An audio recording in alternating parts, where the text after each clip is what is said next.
الأقصى الذي باركنا حوله لنريه من آياتنا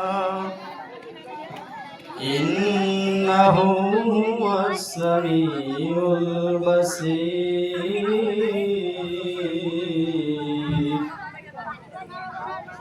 وآتينا موسى الكتاب وجعلناه هدى لبني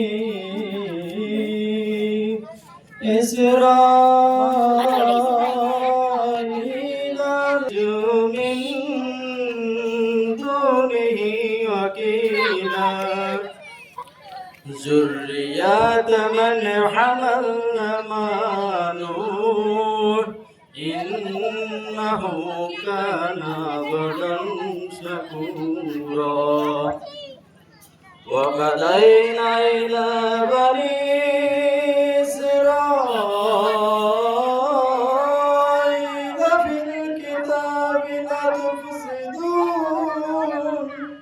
لتفسدن